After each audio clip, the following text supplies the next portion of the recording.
Welcome to Assignment 2. Assignment 2 is the outline for your policy analysis paper. So for Assignment 2, what you're going to want to start with is looking at the Schmidt chapters 10, pages 197 through 205, and Chapter 12, page 259 through 305.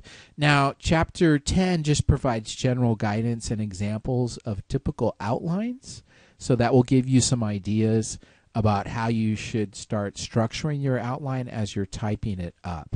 But more importantly, you're going to want to look at Chapter 12, because that actually provides the guidance for analysis of legislation, which most of you are doing. There's actually also a sample outline there and a full-blown analysis of a piece of legislation. So starting on page 276 in Chapter 12, look closely for that, because that really gives you the policy analysis model that you want to follow, which includes an evaluation, essentially looking at implementation and its effectiveness, and recommendations on what needs to be changed in order for the policy to either have greater impact or more closely align with the legislative intent, which is, this is really the type of policy analysis that you need to be doing in this class, which most of you are doing, and at this point we all have agreement on the topics that you will be analyzing. But Chapter 12, starting at page 276, is a great place to really look at what needs to be done specifically.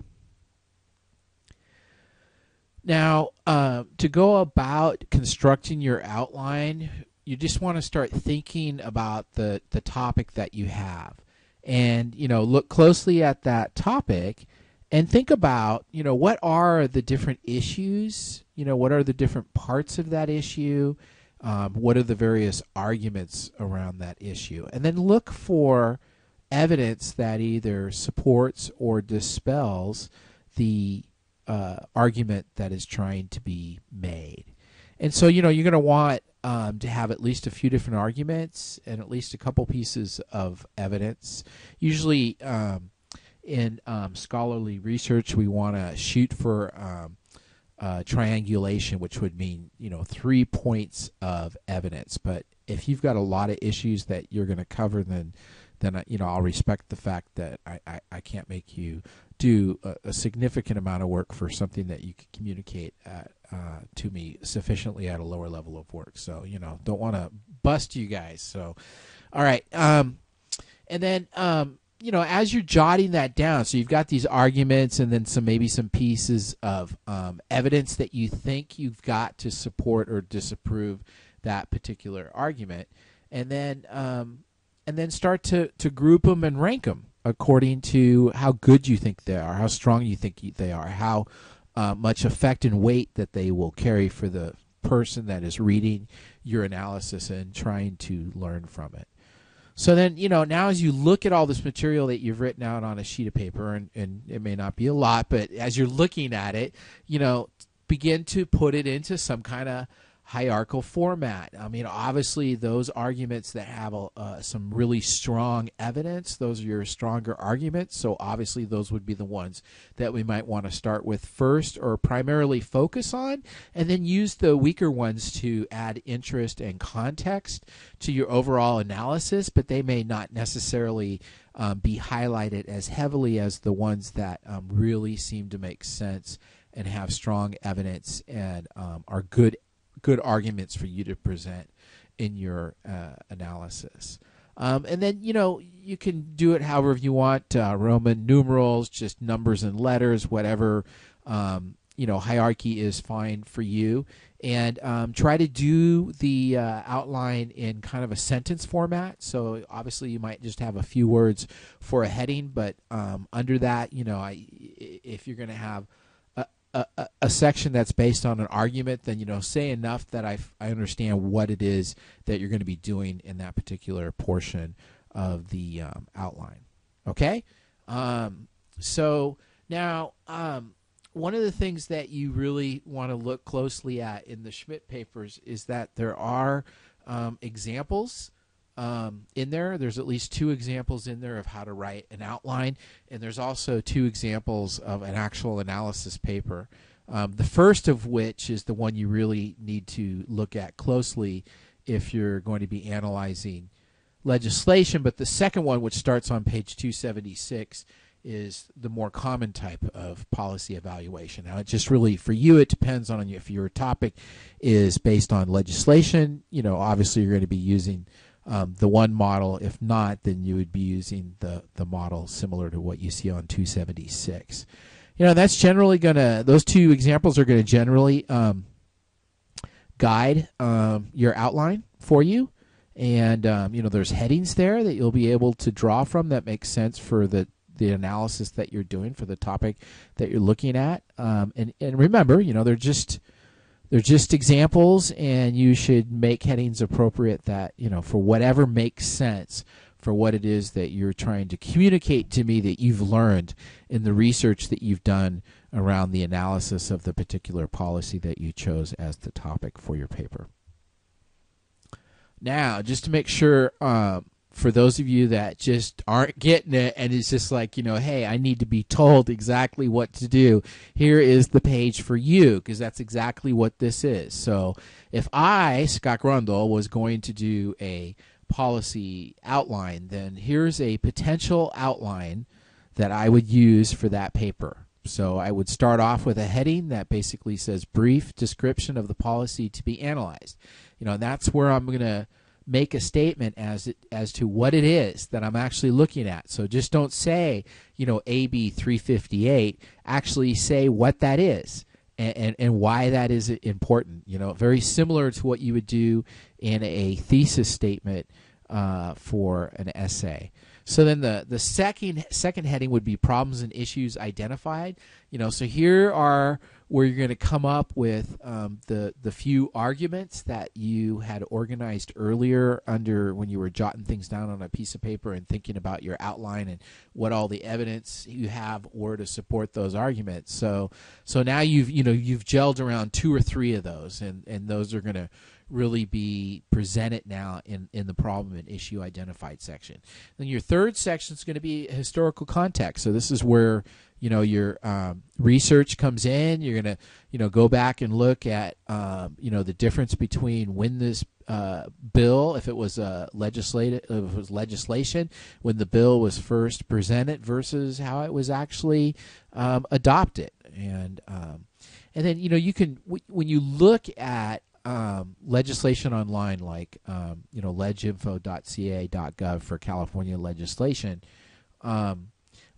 when you look at that and you go in and you open up a piece of legislation, you'll see the legislative history, and the legislative history includes a couple sections. There are typically web pages there, either PDF or HTML documents that shows you the votes for the various committees and floor votes that occurred in each of the houses of the California legislature, and then usually there's some type of analysis or report that's provided, especially at the committee level, and it's there where you're going to see a legislative consultant has done some analysis on the idea that's been proposed, and this is a great location to go and find information, especially like the policy objectives, which would be section 4. They would actually tell you what those objectives are, but if you don't have that from what you've been able to garner from the information that you've collected or continue to look at, what do you think it is that policy set out to do? So what were the main objectives? And then in section 5, you're going to have a critique of the policy response to meeting those objectives. The heading could be something as simple as policy critique. It doesn't have to be as long as what's actually listed there on number 5. But that's really, from what you've been able to find in your research, what do you know about the effectiveness of this policy? So if you were looking at prisoner realignment, which none of you are because it's too new, but if you were looking at prison realignment, so we knew that parolees were being realigned to counties, what promising practices or programs have counties developed and are implementing to provide services to those AB 109 parolees versus what was not being done prior to realignment and prior to AB 109. And are these programs that are coming up at the counties, are they actually having some effectiveness, which is one of the reasons why we have this 2-year standard for your research, because obviously not enough yet has been done under AB 109. However, a lot's been done about recidivism related to incarceration. So there probably are some practices out there that have been looked at and researched and documented, and perhaps maybe even certified as an evidence-based practice. But we may not have a lot of information available to tell us what's going on in California relative to that, because it's such a new policy. Because obviously one of the things we want to look at is what's actually been done in the county, since they're the actual implementers of the policy. And all we know to date, specifically for AB 109, for example, is anecdotal evidence related to increased news reports around AB 109 parolees adding to local crime rates, and seeing plenty of examples of returning parolees that have had some kind of negative impact on the community. And from the professional perspective, as an individual involved with that process, the other really big issues that are going on. So if you were to interview me personally about AB 109 and tell me what's not working related to its implementation, is the interface between the state and the county as far as transferring these individuals to county level responsibility comes with very little information. So for example, there's this Form 611 that tells you some very basic things about a parolee, such as are they taking any kind of medications? Do they have any kind of health problems? That kind of thing. But it's very basic information. You really aren't seeing like an electronic health record, for example, that may actually indicate what the diagnosis is for the medication they're taking, and how long they've been taking it, and what else has been tried.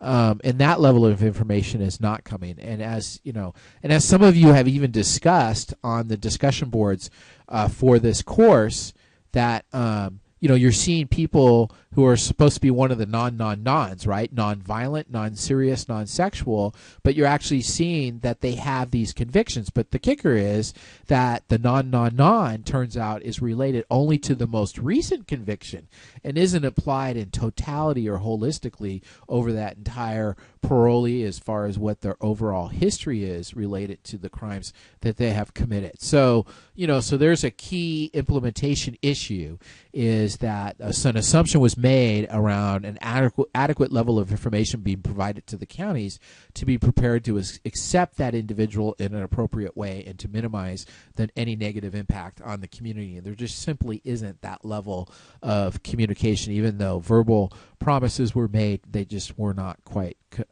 fulfilled. So then the final heading for me would be conclusions. So what about it? Did it work? Did it not work? And then more importantly, what is it that you would do differently now that you've taken a look at what some of those implementation issues are, and you've looked at them closely and considered potentially why those have occurred? Then what would you do differently based on everything you've seen, the research you've collected, the information you've looked at? Now you are in the driver's seat, and what would you recommend as a change in policy? Okay, this is the capstone to your class, is now using all of the analysis that you've done, and to date you've done a lot of work in prior classes around study of policy, but in this class you're looking more closely at implementation. And then the capstone, all of that, now that you've looked at that implementation data, what do you specifically recommend be done different? And if you have any evidence to support why you have reached that conclusion, all the better. This is the key to what you've learned in this class, is being able to look at all of your research and actually recommend a change or a different path to take.